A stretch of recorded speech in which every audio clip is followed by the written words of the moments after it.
Welcome back, guys. How's it going? Going pretty good, man. Good week. Welcome to the Radio Toons podcast. I'm Steve. I'm Ernie. Some of you might be new here, because I released a cartoon, and that always brings people in, I think. Maybe not. I'm Steve. I'm the guy that animates that stuff, and this is my brother, Ernie. He's here for the podcast, and we play games and stuff like that. He's also an artist. Sometimes. But yeah, so we just basically talk about whatever the fuck we want, and this week it just so happens that Capcom announced some games. Yeah, this is kind of cool because when it came out, I was like, "Oh, awesome!" Especially for one, which Are you excited about? I am very excited for Devil May Cry 5. Okay, yeah. So Devil May Cry 5 didn't get announced, but it did get leaked. Everyone knows about it. Right, but when you read it in headlines and stuff, it said Devil May Cry 5. I was like, "Oh!" And I'm looking for a trailer and everything, and they're like, "No, info leaked."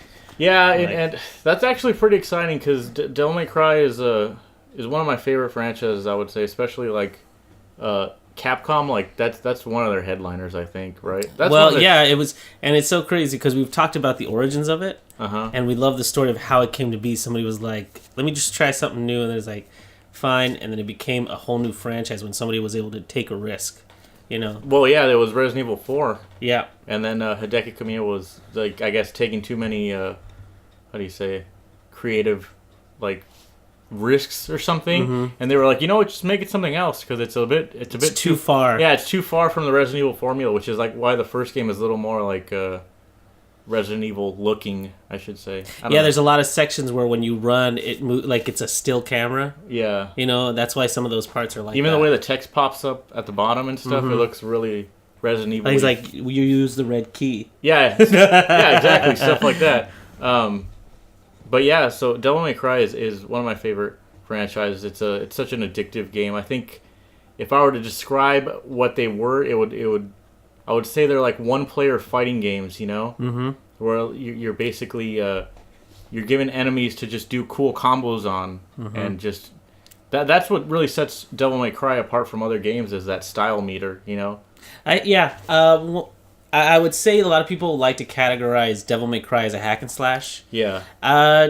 It doesn't annoy me or anything because, to a normal player, I could see what that is because if you could use the same combos as, over and over again, the same. Right. But the great part about it is that meter almost fuels you to do better and to do more variants because you'll get a higher style meter. Yeah, it rewards you for just doing different shit, which is why I think it's just it's such a small difference between a normal hack and slash and Devil May Cry, which is why I really like it because I remember playing Metal Gear Solid Revengeance, right? The one with Raiden and he's all solo sword guy, and I remember thinking man, if this game had just a style meter, I would actually go through the trouble of learning all these different kinds of moves. But I feel like in that game specifically, 2 or 3 moves got me through the whole game, basically. You know what I mean?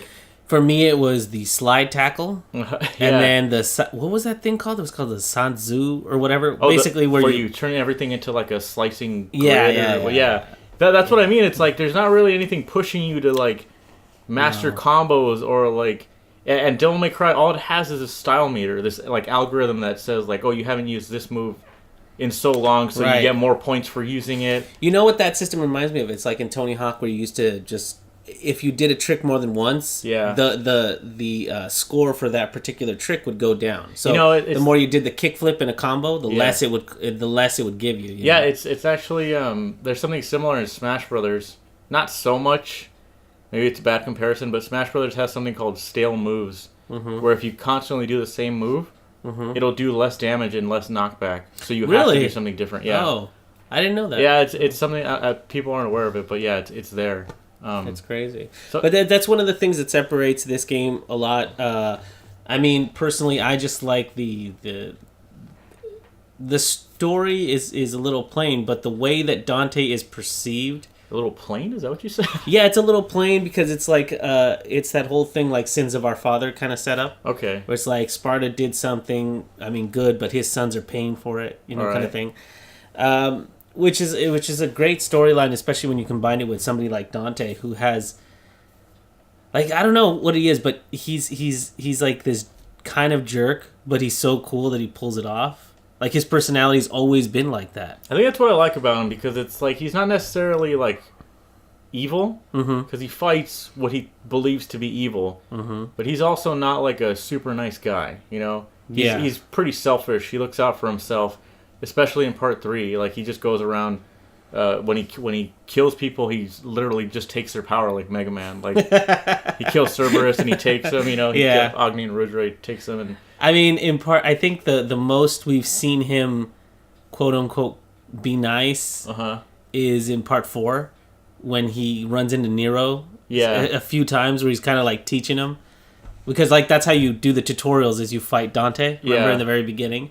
And then, like, in the beginning, he does the little clap where he goes, "Come on, kid." Yeah, and, you know, I wonder, and he messes with him, but he doesn't kill him, you know? It's funny, I wonder if at that point Dante even knew he was related to him. I don't think so. No? Because in the very beginning, remember, the part of the tutorial, which is... I mean, part 4 is really great, because the tutorial is you revealing your powers to Dante. Yeah. So at one point, like, you know, Nero has it in his arm in the cast. Yeah. Because he wants to hide it. But then, you know, so you're just using your gun and dodging. And then when Dante tries to get him with the sword, finally he pulls out his sword. Nero stops it with his hand. He's like, "Ooh, you are full of surprises." Yeah. So I don't think he knew that. I love part 4, man. That game is so good. I mean, I know... That's the one, I've said it before. I don't know if I've said it on here, but I always think that particular Dante has this weird Brad Pitt, like... I don't know if it's style or if it's look. I don't know, but he reminds me so much of Brad Pitt in that. Well, he just looks like a kind of like a macho guy, and he's got like the 5 o'clock shadow, and he's got the straight hair. He's got like cowboy boots in that one. Yeah, it's not my favorite costume. He looks a bit ridiculous, but it's so cool. I was gonna say real quick, what's cool about that game is that they use Nero as kind of like what am I trying to say? Like a way of easing you into the controls. Yeah, because Nero has like his arm. You know, which is kind of like an auto grab, like flashy move kind of thing. Right. And he only has one like sword attack, and he can't switch styles like Dante. And then once you get to Dante, it's like, whoa, this game is completely different, because he has 4 different styles at the beginning. Yeah, that threw me for a loop. Yeah, he's a lot harder to play, but man, like, just watch a fucking combo video of somebody playing with Dante, and it's so... Especially in that one, because, man. Like, for example, like, that's one of the parts where I don't like, because when you start up with Dante, there's no tutorial for the different types of styles. I think there's literally just, like, a fucking image that comes up that says, hey, this is what he does. It's like, by the way, he could do this, he could do that, and you're just given all these tools to play with, but you don't know how to use any of them. Yeah. They just tell you, go and have fun. Thankfully, Dante is just already so much more powerful than Nero, that those parts are fun to play with Dante. So that's like this little break in the middle where it's like classic Dante. Yeah. You know, which reminds me of, like, remember in Metal Gear Solid 2 where you play a Snake for the very beginning and you're like, oh, this is great. You play with the classic, and then you get thrown back into the rookie. To Raiden, yeah. I mean, yeah, I guess that's kind of similar. But yeah, so this new game, like, you just read a whole paragraph on it, and it's got like... It's rumored to be 3 playable characters, right? Yeah, so 3 playable characters. They haven't said who exactly it is, but you are playing Dante. That's for sure. Trish is, according to the post, it says she's an integral part of the story, but they don't know if she's playable. Virgil is definitely in the game, but they don't know if he's playable. Like, these things are all kind of in the air. I would love if Virgil was... He was so fun in Special Edition. He was a blast to play. Dude, that sword thing is... I've never been able to get the sword dance thing to unless we're counting DMC, the remake. That Virgil I really liked. Oh, okay. I don't know why. Because he's exactly the same as the other ones. Look, I'm not gonna completely shit on the game, but the character designs in that game were not my favorite.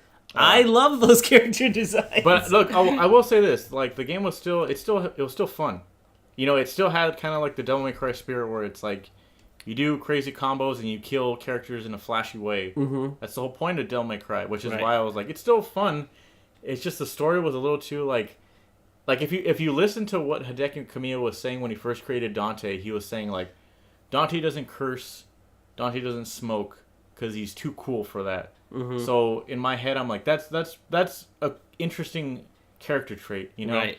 Dante thinks he's above all of that shit, basically. Okay. So he doesn't do it. And the fact that like DMC Dante is like he smokes and he's overly vulgar and stuff, and he's always having sex is kind of like, it's almost like a step down, you know? Like, I'm kind of... Yeah, but if you look at what you're... Like, this is... Okay, I'll explain why I like the game, right? Okay, sure. Okay, and because the Dante that you start playing with in part 1, already a master. He's already a master with the sword. Sure. He's already the most confident thing ever. He's already got ebony and ivory. He's like... You don't... Like, he's already maxed out, like, if you really think about when you start that game. Even though, like, you progress and you get things, right? Yeah. But like this Dante is much younger. Yeah. Because he's an adolescent, he's a rebel, blah blah. And this is him finding out who he is.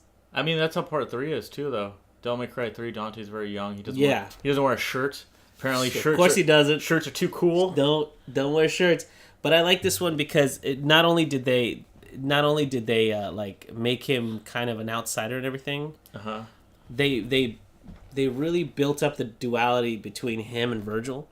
Like, Virgil is the clean-cut one. Yeah. Right? And then Dante is the really vulgar one. And then by the end of the game, they've switched.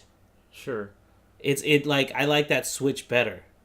Because initially you think that Dante is the one that's causing all the havoc. Mm-hmm. And then you find out that Virgil's, well, spoilers, you find out Virgil's like the really evil one. But you kind of knew that if you've ever played a DMC game. Yeah, you know he's destined to be evil. Right? Yeah, exactly. And it's I like it because it delves more into self-discovery than it does just straight up gameplay. Right. Well, I think that's why I like the originals better, because they're more gameplay focused, Mm-hmm. And just for like, I know I already said I love Virgil, but I think spiral swords, I think is one of the coolest fucking moves ever. It just looks so cool to me. Like, the idea of just like swords spinning around your character is like, it's first of all, it's broken as fuck. Like, any boss that you fight gets like instantly stunned if you have it at like max spiral swords. Yeah. I love playing Virgil. He's such a blast. But see, and that's another reason that I like Virgil in DMC. Is because they still use the sword, but they operate the same as Dante, but he still has his own style with it. Because remember, in DMC, they both can use heaven and hell weapons. Right, that's the gimmick of that game. Right. So usually it's hell weapons are more aggressive. Okay. So they pull things towards you. You can mess them up. They have more overall power. Yeah. And then the heaven weapons are more versatile. They can move, and they have like special special tricks to them. Virgil's the same way. So but he throws his sword to teleport. Which I thought was. I was like, oh, that's so cool. I love that. It's actually to credit that game, I should say, is the DMC4 team took that from DMC. So when they put Virgil in Special Edition, they said, we're going to borrow that teleport where you throw the sword and you Oh, really? Yeah, it's in there. Oh, that's crazy. Yeah, so I mean, it's not like completely forgotten. Like, a lot of people are saying, like, oh, DMC5, I guess DMC never happened.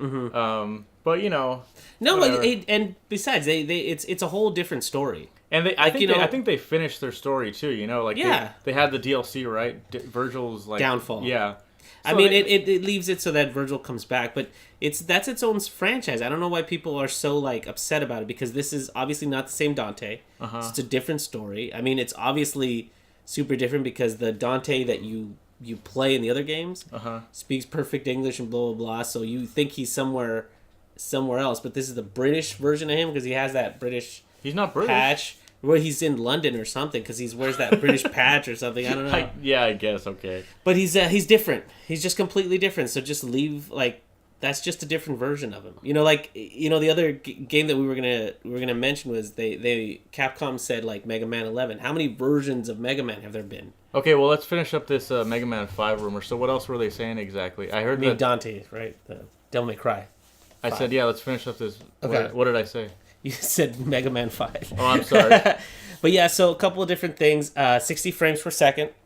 They said that it's going to be at 60 frames. Okay. So that's great. All the original voice actors for the three main dudes are going to return. That's good. Which is great, but it's like, it sucks because we don't know whether or not they're playable.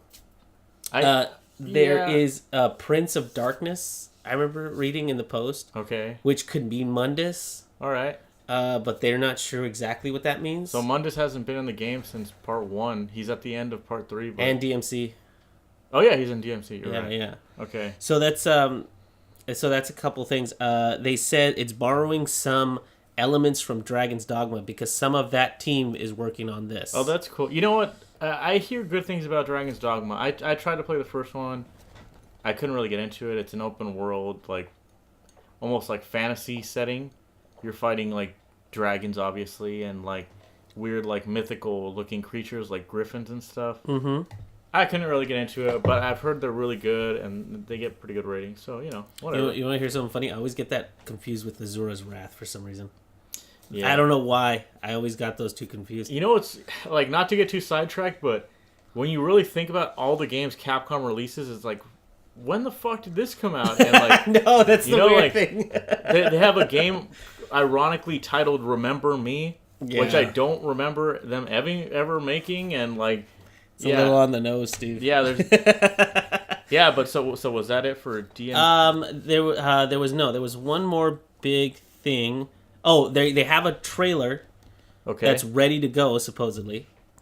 It's been in development for a little over. It's going to be, by the time it's released, according to them, it's going to be in development for 3 years. Okay. And there's been no production hiccups. They say everything's been running super smooth. Apparently Sony's funding it, right? Or Sony's helping. Yeah. Okay. Yeah, that was the other big one. Was that there could possibly be a Sony exclusivity because they are partially funding the game. So this might be a sort of like a Cuphead situation for Xbox. As long as it comes to computer, I'm fine with that. I mean, I have a PlayStation 4 as well, so what does it matter, really? But well, I don't, so I hope that's not true. But they said it could be like a timed exclusive where it comes out later. Yeah. For other systems. Which sucks because I love... This is like the only franchise that's like this. Oh, and lastly, they said they're borrowing some elements also from Bayonetta in terms of mobility through the level. Oh, I remember you were reading that. Yeah, that like the worlds basically are more like big set pieces, and they transform. Yeah, as opposed to just like linear action stages. That's cool, actually. I think Bayonetta is a good game to reference when like kind of expanding on Devil May Cry. Yeah, because Bayonetta itself is like, it's so crazy because Bayonetta is different enough from Devil May Cry that like, I don't know, I feel like it's definitely its own thing. But it's so good in like a different way, if that makes sense. You know, like they're two different games to me. Yeah, because like Bayonetta is I don't know what it is, but when I play Bayonetta, I'm more focused on the dodge. Yeah. And resetting that witch timer. I wonder if it'll have stuff like that in this game. I wonder too, because like when you play Devil May Cry, you're never worried about necessarily dodging. You're more worried about like bringing the next guy to you or going to the next guy to start your next attack, right? Shredding. Exactly. And Bayonetta it's like, it seems like the same kind of game, but it's so different that I wonder how those two styles will mesh. Yeah, I think like I think Bayonetta is almost like she's like the sexy girl and you can't touch her kind of thing, you know? Like, that kind of thing, yeah. If that makes any sense. You know, like... I never thought about it that way. Yeah, that makes a lot of sense. And like Dante is more like, I'm going to fuck you up and bring this guy over here, I'm going to fuck that guy up too, and, you know, making it look very easy. Oh, and that's the other thing about Bayonetta. She has finishing moves. And that you build from dodging and style. So you get that other reward where she does like the big finish the move where she gets all nude and stuff as well. Yeah, so it's like you play up to those points as I wonder if it'll have stuff like that, too. That would be cool. I wonder, because like they said that this Dante is a more serious tone. Okay. Remember, that was, I think, one of the first things they said is that this is a serious... And it takes place right after 4. But anyway, those are the big things. Yeah, so... and release date is like the release date is ridiculous. It's like March 2018... between then and like, April 2019. Yeah, so about a year. Whenever they decide to release it. That's a pretty ridiculous window. But so the other thing they announced was, or the thing they actually announced was Mega Man 11. How do you feel about that, Ernie? You know, I saw the little trailer that they showed, which was, I think the word I want to use is underwhelming. Yeah, you know what? Like they said, the game's coming out next year, so it's a lot of time for them to work on it. I wasn't really sure. I wasn't really blown away by like really anything in the trailer. It looks like his walk animation in particular. I was like, that looks pretty bad. Yeah, and his character, like, the thing is, we didn't really get to see him in detail. Because he's just a little sprite. You know, it's a 2.5 side scroller, so there's like elements in the background that move into the foreground and stuff. Yeah. So I mean, and it's in 3D, but I think the reason his walk cycle looks so weird is because he's thinner. It's like he's somewhere between X and regular Mega Man. So he's not like small and kind of bubbly, and he's not tall and like, you know, sleek. He's somewhere in between. If I'm being completely honest, like, could they not just like? I would be so down for just Super Smash Bros. 4 Mega Man. Just give me that model. Yeah. With all the fucking like the sound effects and the walks, whatever, all the animations and everything, and just put that in a 2D platform. I'll play with that because I think that one was a blast to play. Like, he had his little landing sound, little like doo-doo, and like his little pea shooter has sound effects and everything. I mean, he looks fantastic in that game. Something about like this trailer was like, I'm not feeling it. There was no like sound effects that were like really satisfying behind any of the moves, and like whatever song they used to promote it or whatever was like, yeah, you know, I don't know. I'm just not feeling it yet. Yeah, and to be honest, it's a really early trailer though. So I really hate that they called it Mega Man 11. Because, you know, it's just if they're gonna go with this whole new version of it, why didn't they just call it something new? Like, I think if they called it something new though, people would not be excited. Really? You know what I mean? You think it's just because 9, when they announced Mega Man 9, I remember everybody was like, oh, they completed the series because 9 led into Mega Man 10, which was X, I guess. Some people were saying that was like, that's the gap. Right, yeah. But then they made 10, and I was like, well, then I guess they throw that out the window. And now they made 11, I was like, I get the gimmick, but you're not selling it to me at this point. Yeah, it's weird. One of the powers that they showed off was this brick thing, where he like shows, like, he manifests 4 bricks above the enemy to drop it. Drops them on and I'm like, that seems too. I don't know if this sounds weird, but it's like it looks too powerful. Okay. You know what I mean? Yeah. Like, sure. he has powers usually with like freeze and fire and blah blah blah, but they're when he gets them, they scale down a bit. Well, I mean, in Mega Man 2, the metal blade was broken. It killed everything. Okay, yeah, it killed everything, but it wasn't like it didn't take up half the screen. Right. It was just one saw blade that you could toss. Well, I don't know. You know, like they might be going like the Mega Man X route, where Mega Man X, remember, if you got the new Buster, you could charge the powers. You had like a... Do you remember that? Yeah, no, I remember that. But, like, I don't know. It seems a little overpowered. And it's a little early to be judging the game because it's just the one little trailer. Yeah. And there is a lot worked into it because you could tell that the sound design, they're really trying something new. I just hope it's like...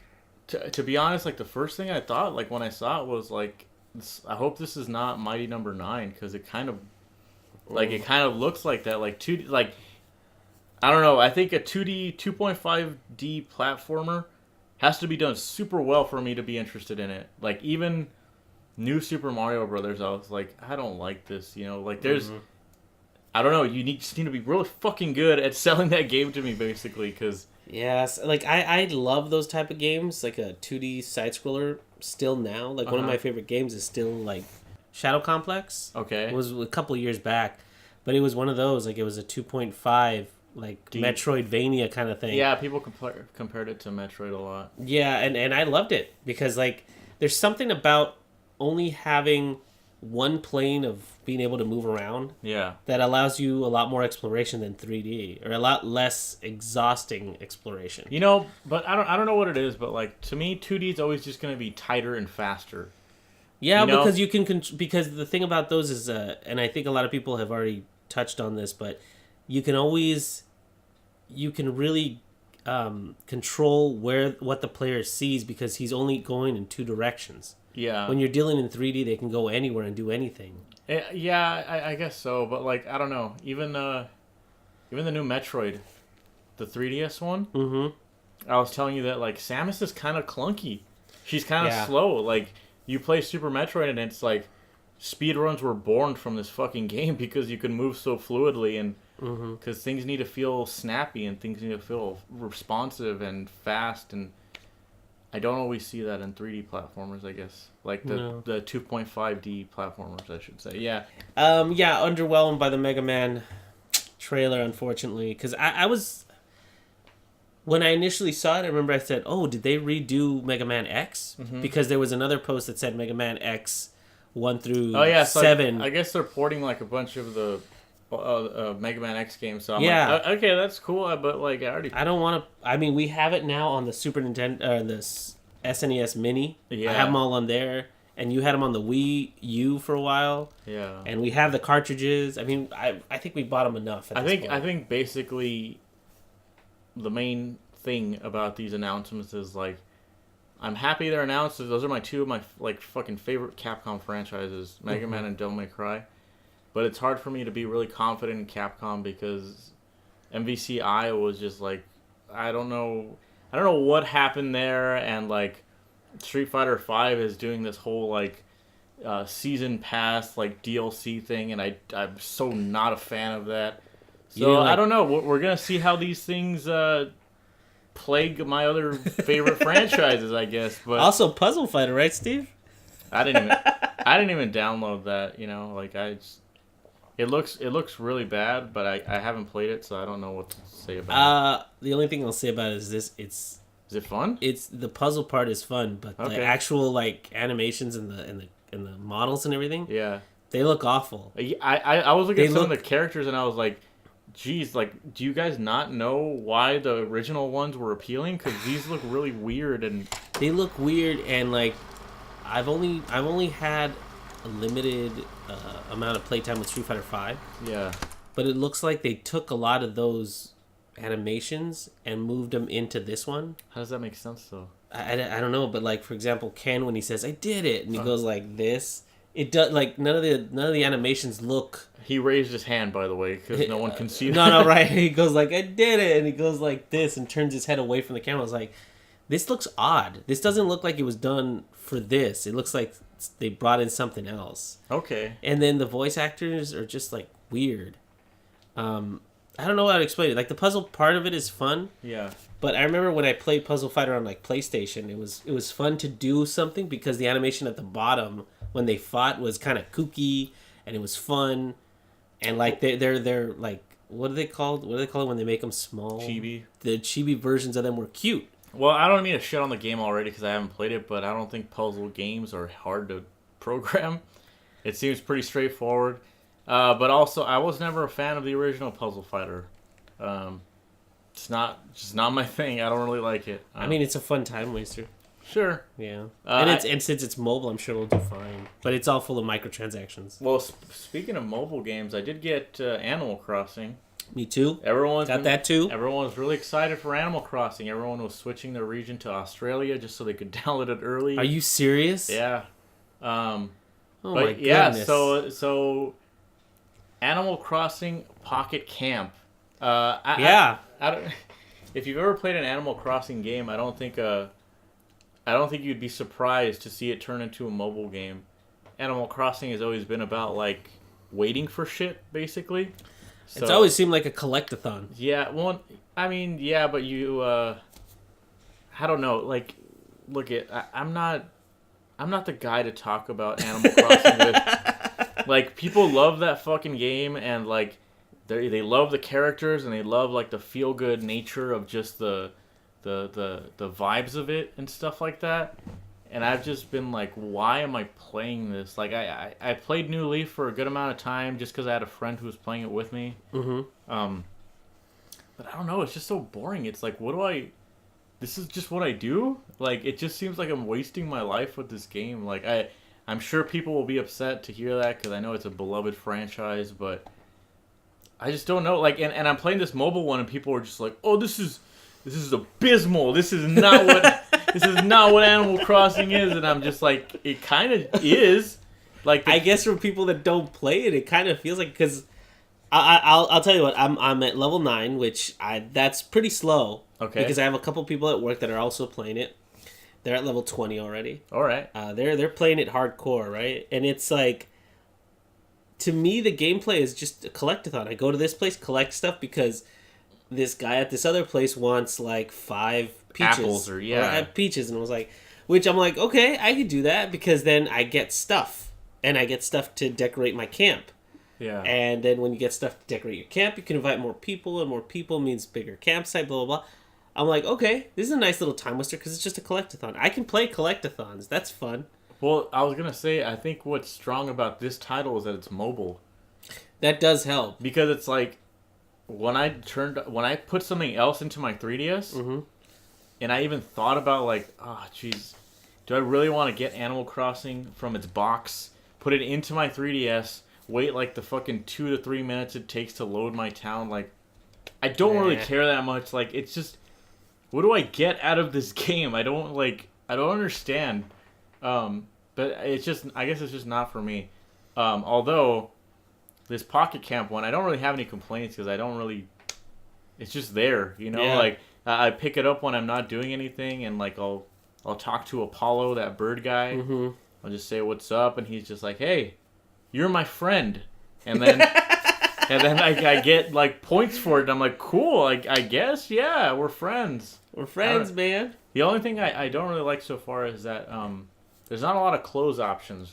I would like it if I could dress my guy up as like in more clothes and stuff, because right now I have like this fucking purple shirt that like I think everyone starts with, because I saw somebody else with the exact same outfit on. I started out with a camo shirt. Oh, then never mind. I don't know. I started with a camo shirt, some blue shorts, and some blue shoes. Yeah.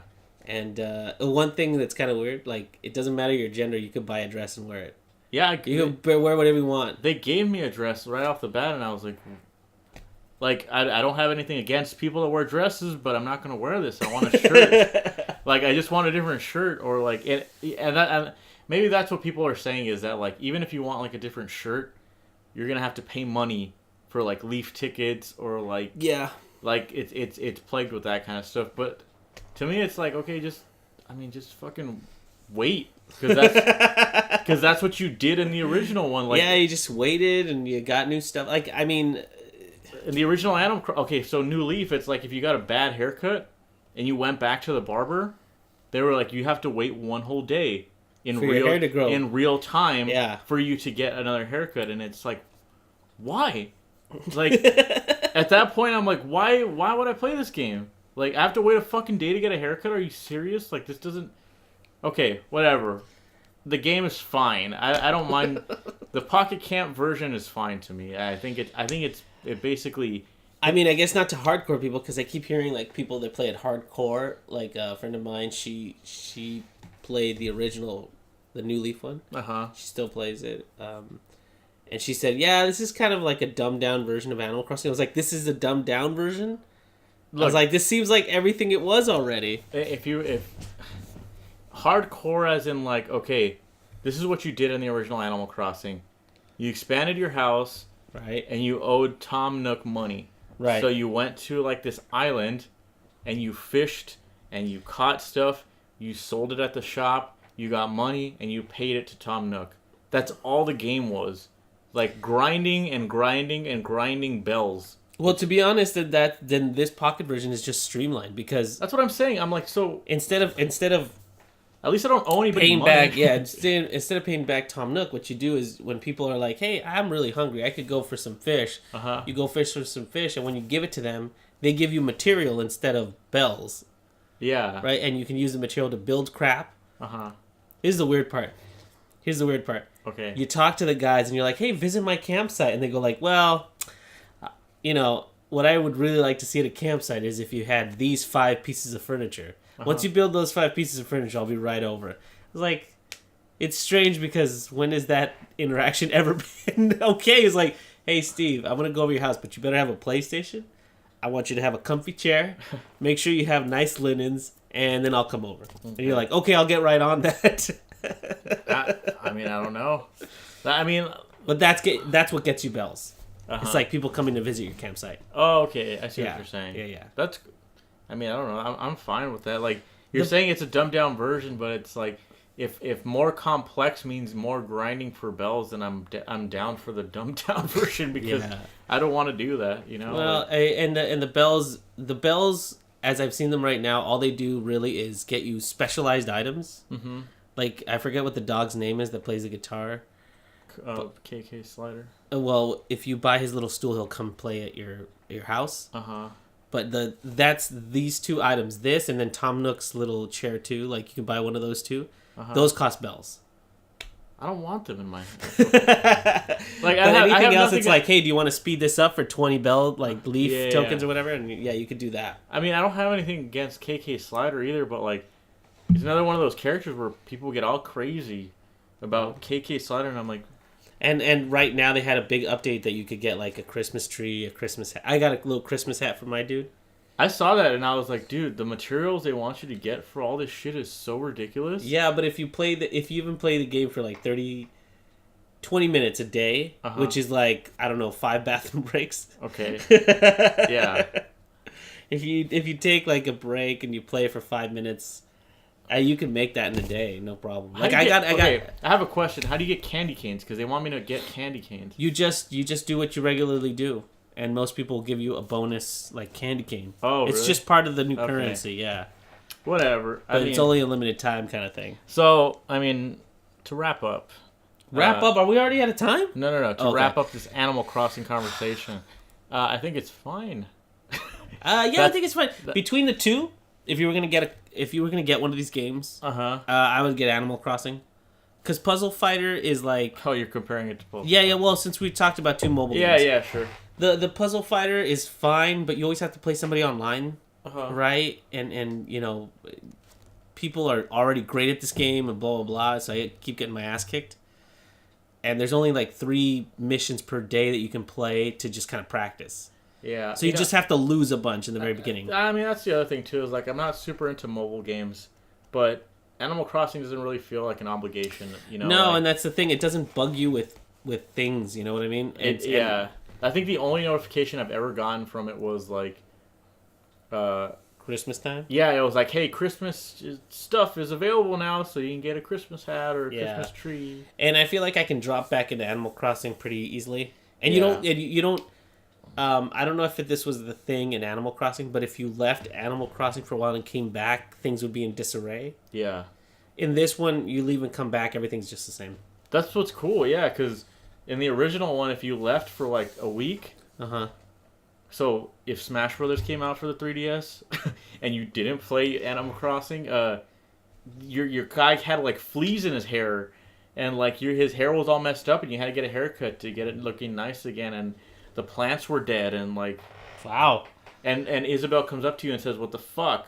Well, were you? Yeah. I don't know. Like that's what I'm talking about. I'm like, that seems like an obligation. It's just so like, it's annoying. Like I don't want to do this. It's like simulated work, you know. Well, you are the mayor. Yeah, I don't know. Whatever. Okay, next topic. Nice segue. Yeah, nice segue here. You watched a couple of things last week. You finished up Punisher. I finished up Punisher.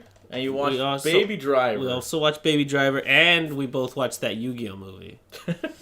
Which I was like, we went ham on a bunch of stuff. I don't know. Okay.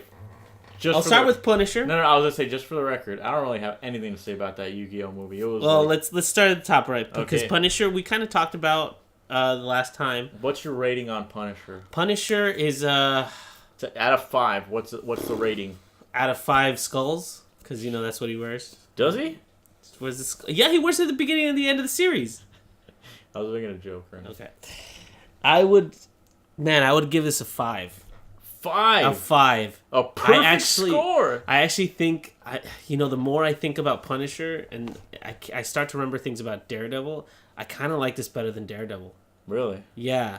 You know what's funny is like I have a theory that like the less like powers basically that a superhero has, the better show it makes. Yeah. You know what I mean? Yeah. Iron Fist requires too much CG, and that's why his show I think wasn't very good. But like someone like Luke Cage or like Daredevil, Punisher, right? You know they don't really require any kind of special effects, so. they lend themselves more to like a serious tone. You know what I'm saying? Like, I think it's the idea of greater risk. Okay. Because, for example, if Punisher goes into to fight somebody, he doesn't have any other advantage than he doesn't really have an advantage. No, yeah, you're right. He could Daredevil die. can hear people. He has like these. There's like a threat of him dying, basically. Yeah. Yeah, there's more of a threat of Punisher dying, and it's like the fact that he has a I don't care if I die attitude to everything. Makes it so like he could die at any minute, even though he's like you're watching the series. I don't know. Okay, there's sort of like a suspension of disbelief that he could die. Yeah, let's I'm gonna go ahead and say spoilers. Yeah, go ahead and say spoilers. Because at first, when I was watching the series, I was like, he might die at the end, which would be great. I was because like that would have been a great cap to the series. Yeah, I was like, if he actually dies, I wouldn't like. I would be sad, sure, but it's almost like a poetic ending to his like his whole like his fucking, what am I trying to say, like his vengeance run of killing people, you know? Yeah, it's like he gave up because his mission was to punish all the people who had done him wrong. Yeah. Which, by the way, I still say that again. I know I mentioned it before, but that little sequence in the beginning where he's punishing the 3 gangs. Great sequence. It is. I think the show has a really powerful intro, which is, I think, one of the most important things about it. You know, like I remember like Iron Fist first episode. I was kind of just like, okay, I'm watching this, I guess, but I'm not really I'm not really too into it. I kind of just want to be ready for Defenders, basically. But no, this one, like right off the bat, I even told you, I'm sure I said this last week, but I was not impressed by like. These like screenshots they had of the Punisher and stuff. Yeah, you did. You mentioned that. It was like, no, those are stills. They're different. Yeah, at the end of the Defenders too, they had like a teaser for Punisher, which wasn't really any footage. It was just him with the sledgehammer, like slamming the skull or like making the skull into the floor. And I was just like, okay, is that going to be in the series? Yeah, I honestly didn't know what to think, but I was pleasantly surprised. I really enjoyed it. Yeah, I think what this series did really well is they really amped up the ambiguity of quote unquote justice. Yeah. They also really put a big magnifying glass on the PTSD stuff because you have 4 different characters all dealing with PTSD in different ways. Frank. Lewis, which is that white guy who goes kind of crazy. Yeah. The guy who leads the Curtis. Curtis. Right, that's his name. And you got Billy, which is Billy Russo. Billy Russo. They're all dealing with it in totally different ways. And again, spoilers. You know, if you haven't watched it, they know they've been warned. Billy looks like he's the one that got out so clean. Right. And in the end, you realize he's the dirtiest one of them all, kind of thing, you know. But it's so crazy how 4 different veterans, all deal with the. No, yeah, I know. It's so crazy. You see their journeys and they intertwine. Like Lewis, the white guy, he can't stand being at home. He likes to fight, and he turns out to be like a psychopathic, like suicide bomber, basically. Yeah. Curtis is more like in the realm of like, I want to help people. I want to be here for people that have the same problems as me. You know, Punisher is obviously like, I want to fucking kill people like who have done wrong. And Billy Russo is on the side of like, the government's offering money, I'm gonna take it, you know, and I gotta do dirty shit, but it's gonna make me rich. So that's what I'm into, you know, being rich and all that stuff. I just wanted to say that like that character Lewis. I love how they finished off that character. Like, they introduced him, and I'm like, what is this? What's going on here? Like, I don't know what the payoff is going to be here, because, you know, I said before, like other shows, they've done that before, where they introduce characters and, you know, they don't go anywhere. You know, Stranger Things too. There's like they introduce characters, and I'm like, what the fuck was that about? Anyway, but yeah, he ends up being like a fucking villain, basically. Yeah. He ends up like being a threat to the Punisher, which I didn't think it would lead up to that, you know, from the beginning. And then he ends up, you know, suicide bombing himself in that thing. I mean, in my head, Yeah. This was kind of, around. I think it was in the early '90s. I forget, but like Cindy was watching this the Unabomber series they have on Netflix, and I was like, that's kind of weird how they, the government used.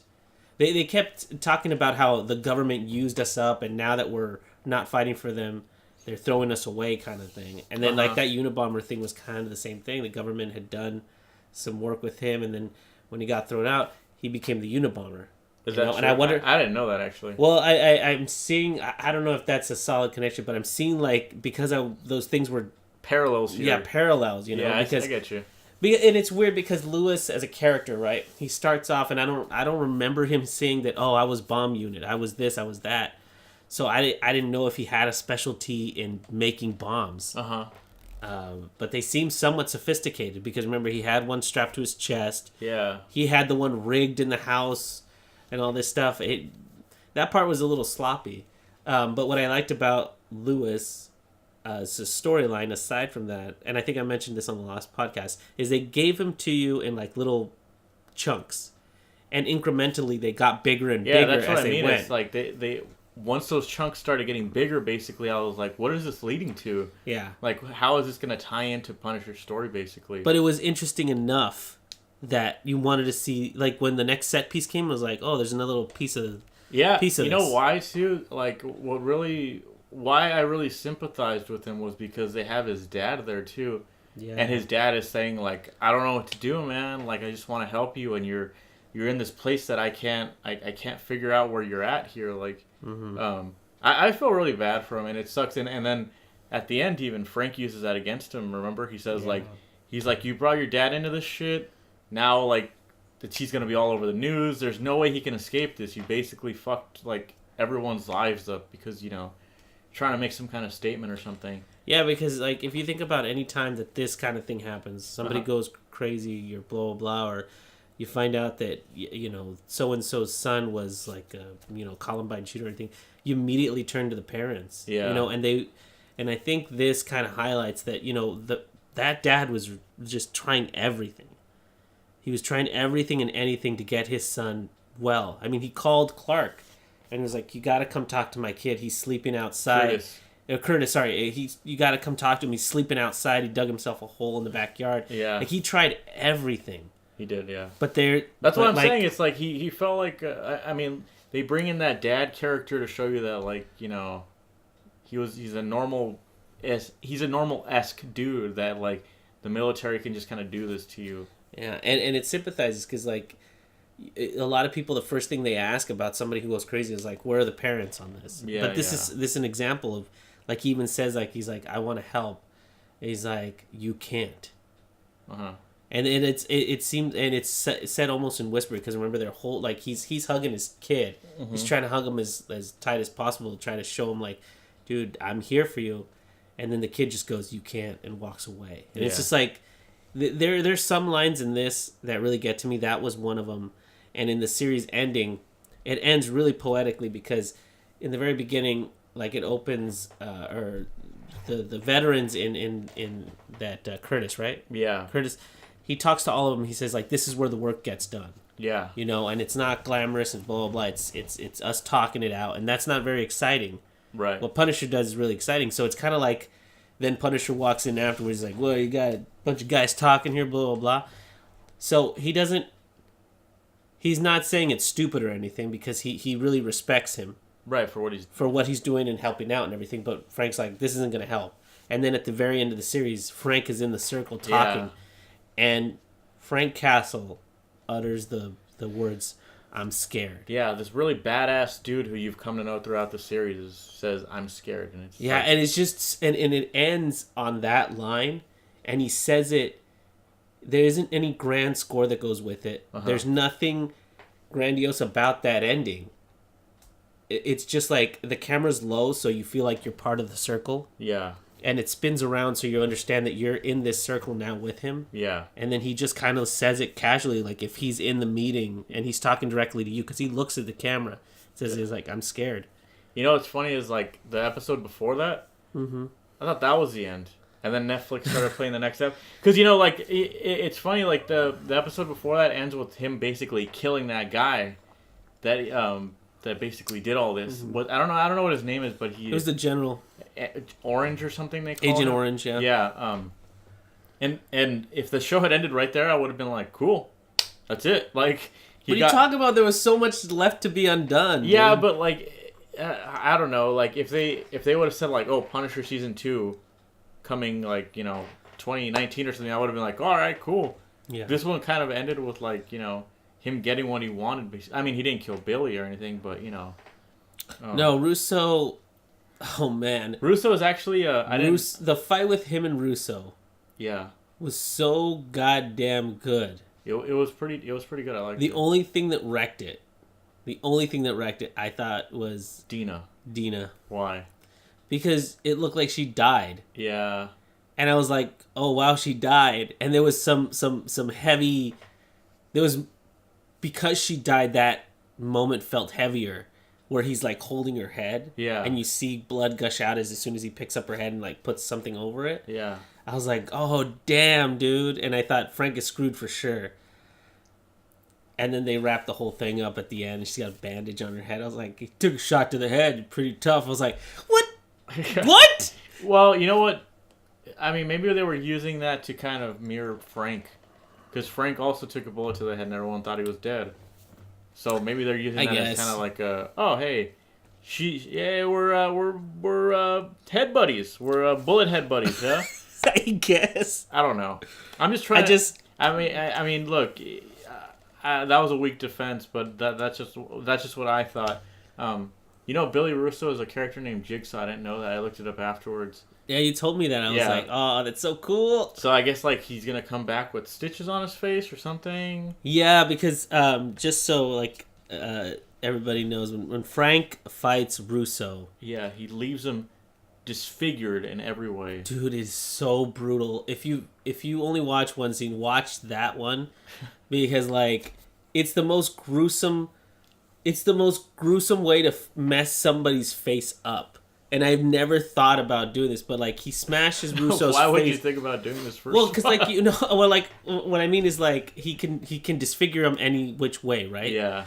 But because of where they were fighting and because of the circumstances, yeah, it was like, oh shoot, I never, like, it's a clever way to do it. You gotta be some kind of fucked up individual. Exactly, to come up with which is what stuff. Castle is. He smashes Russo's face into the glass, this glass mirror. And so, like, you get this, like, nice little visual of him looking at himself. But then when he smashes his head in again, he's like, Frank starts to slide his face down the side. Yeah. And the screams Russo utters are blood-curdling. They're just, like, horrible. It's pretty nasty. Frank pulls his head back and he shows Russo his face like that. And he pulls him back because he's going to slit his throat. And at that point, Russo goes, like, kill me. And it just perfectly shows that Russo has always been about appearances. He's always been about the fact that he's pretty. Yeah. Like, all this stuff. It shows how superficial he is. And I'm like, that is perfect. You took that away from him. That's what he treasured. It's good, man. It's a good ending. Like, I was telling you, too, that, like, I think this is definitely, like, top two of them. I don't know if it's better than Daredevil. I haven't seen Daredevil in a long time, but... I did really enjoy it. I haven't really enjoyed a Marvel show in a long time because Defenders let me down, Iron Fist let me down, and like Defenders didn't let me down. Defenders was just Defenders had episode 3, I think it was. That one where they're in the white building, and that was it pretty much for me at least. I was like, But here's the thing, like when I look back at Daredevil, season 1 was great. It really was. I remember season 2 of Daredevil being better. Season 2 wasn't better for me because Elektra. I really didn't dig her character trait. Like she wasn't bad. But Punisher's in it. No, I know he's in it, which makes it better. But like Elektra in season 2 was just like, you're trying to make this person important to me, but she's not important to me. I liked her. I thought she was cool. I don't know. I'm not saying she was bad. She just was weak. Okay. And in Punisher, I loved almost every single thing about Punisher. Yeah, there were like one or two things about it that I was just like, eh. Before we wrap up on Punisher, let me just say that I really like Micro. I think Micro and Punisher have such a good contrast. Mm-hmm. their characters are really like well, different obviously, but I like that for Micro, they didn't go for the straight up like, oh, fat comic book nerd, like, because in one of the movies apparently Wayne Knight plays him, Newman from Seinfeld, and I'm just like, how, like, that is so like typecast like decision, you know, like, oh, we need someone who's a nerd, let's make him fat and let's get some jokes about him being a virgin, and you know, like, and this the Micro seemed like he had a family. Yeah, he was just like a fucking well-made He's man. A family man. Like, yeah, you know, which was cool, and I really like that. And he kind of almost felt like a Edward Snowden kind of like situation. Yeah, because he himself, in a way, was like a vigilante. You know, he took matters into his own hands, and just because he wasn't necessarily covered in blood the whole time didn't mean that he wasn't doing something that was like meaningful to him. And also, it's so cool that you get these scenes where Frank is like basically like happy with his family. Like, he gets to kind of like fill the void in his life of like, he's like, hey, you know, you have a family and that's nice, and they're missing a father in their life, and I get to be here for your kids and stuff and all that. It's cool, because when do you ever get to see Frank happy, basically, you know? Never. Like, because as soon as he's happy, there's no more series, you know? Yeah. I did like Micro. Micro had this weird duality of he wants to be with his family, but he can't be with his family to protect him. Yeah. Which is a great storytelling element, because he can always kind of observe his family. But he's fighting the government his way, which is, you know, computers, recording, getting information, blah, blah, blah. Yeah. But he's just one part of like, that's why he contacts Frank Castle, is he's like, you can do that stuff, I can do this stuff. We can both kind of take out the government together. Yeah. Or the people who wronged us and Makes everything. sense. But, you know, if you think about it, Micro is just like, he's a very desperate man, and he reaches out to a known, and when I say known, I mean like how the media's portrayed him, a known terrorist to take, you know, to partner up with. Yeah. You know what I mean? Like, it's a big step to go from revealing NSA secrets and also, because he's an analyst, to doing that. I think the only gripes I really have about the show are his reunion with his family, or like his daughter, basically. Mm-hmm. I was like, that moment, to me, I feel like that moment should have been super big, and it was kind of like watered down. Yeah. Like, I don't know if it's just because his daughter, the actor that played his daughter, was not very good, but it just didn't feel as big, you know, because how many episodes? It's like maybe 10 episodes into it, and he finally gets to see his family. It's like, dude, we've been here through like this journey of him spying on his family. Like, let that moment be big, basically. Right. I don't know, whatever. I agree. I think it was a decision the director made, because it could have been filled with music and like this whole like close up and blah blah blah. Yeah, you were saying that like maybe there was just too much shit going on and she just didn't know how to react to it, because it's true. Yeah, it was one of those things where like Micro shows up and he's trying to keep his little girl safe, because her family was just kidnapped by the police. Yeah, who she thought she could trust, after seeing that Frank West, the guy that was, or Frank Castle, sorry, the guy Frank Castle, they on the TV just like a minute before was in their house helping them out and blah blah blah, and then all of a sudden it says he's a terrorist who's murdered all these people. Yeah. So her world has been like thrown everywhere. Oh yeah, she thinks he's a character named Pete Casleone. Yeah, which is the alias he comes up with in the very beginning. Yeah, I didn't know this either. I looked this up. Apparently that's like a nod to the comic books, because his name used to be Frank Casleone. I don't know if I'm pronouncing that correctly, but he was in the military twice, and he had to change his name so that he could enlist a third time, basically. And that's when he changed his name to Frank Castle. So that's where the origin of that name comes from. Oh, so Frank Castle's not his real name? In the comic books, it's not. I don't know if in this.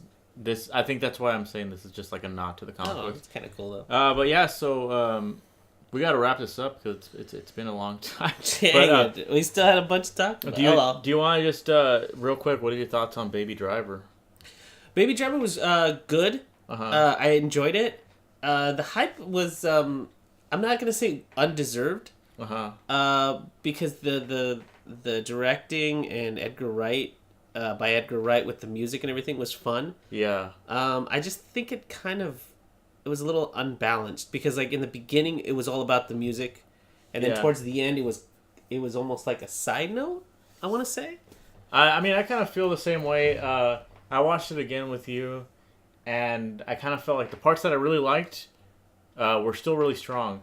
The parts that I didn't like felt a little like worse. They felt worse, yeah. So like him and the girl, like I don't mean to shit on like the relationship or whatever, but it just seemed a little bit like, nah, like I don't really care. Like like it's almost like things happen too quick, like okay, so he just met this waitress, and all of a sudden she's willing to like almost go to jail for him, like at the end.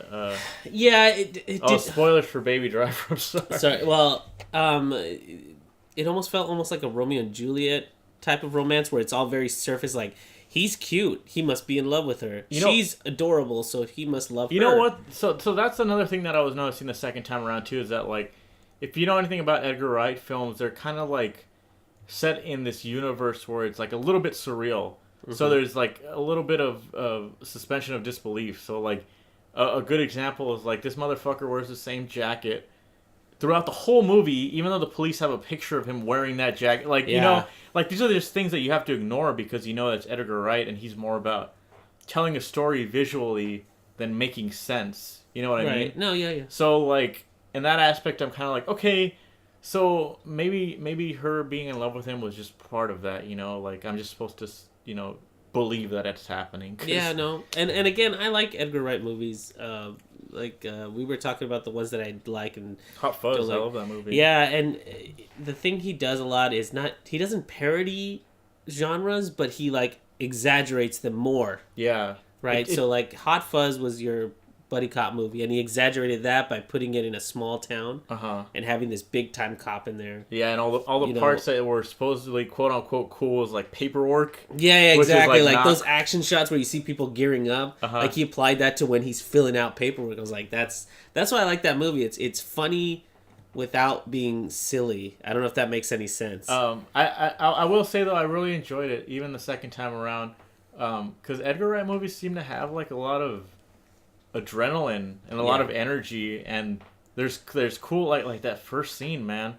I can't stop watching that first scene. It's just the red Subaru. Yeah, it's so cool, and it's really well done, and like you could tell like that scene in particular, I bet has been in his head for so long, because he said like something in that behind the scenes we were watching that like when he was 21 he got the idea for this movie or something. Well, he got the idea of the character and then started making the story around him. Yeah, which is great. Because like when a movie festers for that long, usually turns out like fantastic. Yeah, because the theming too around this movie is really strong. Like the coffee place is called Octane, right? Yeah. He uses an iPod that has a wheel as opposed to like an iPod Touch. Right. What is it, Kevin Spacey? Yeah. He has little model cars all over the place because he likes to use them for planning out everything. Yeah, or like circles in general like are used for like cuts. Mm-hmm. Like the buttons are cut to like the cup or something, or like there's all sorts of like circular motifs there. He gets those driving gloves. Everybody has sunglasses. Like it's a lot of driving and being cool kind of stuff. I think Edgar Wright does a really good job of like hyping you up. Mm-hmm. It just kind of sucks that like I feel like the end of this movie was almost like it was there, but the energy wasn't there for me. Like one of the scenes that I really like was the one where it starts off with like a piano playing, and he kills bats sitting next to him, and then he starts running. That's like I love that scene so much. But the scene where he's like in the car, like dueling Buddy or whatever, like they're like playing bumper cars basically. I was kind of like I feel like this is more or less just people hitting each other with cars. It's not really like the choreographing and the energy of the scenes beforehand wasn't there for me. But yeah, because the scene with Buddy, like for example in the very beginning with the Subaru, the music is timed so that each kind of beat follows into the next car scene. Like the windshield wipers and him with like and then even like some of the scenes where like they're turning and stuff goes with the music and all that shit. But the ending is like with Buddy, because like Buddy is seeing red or whatever. And that was like foreshadowed earlier. Yeah, so it's more Buddy scene than it is Baby's. Yeah, you're talking about how they show a bullfight on screen. They show a bullfight on the TV, and then it's like, oh, okay, so this is like Buddy, because they say, oh, when Buddy sees red. Yeah. Quote, whatever. But it's like, but it should have been. I mean, it's obviously Buddy's like unleashed, but it's supposed to be Baby's triumph. But it's more focused on Buddy than it is Baby, if you know what I mean, because like it's just what it is. Maybe they made Buddy too likable, you know. I don't know what it was, but like the only complaint really, because I like the movie, I enjoyed it, I could watch it again. I wouldn't mind watching it again, but the characters maybe were too big.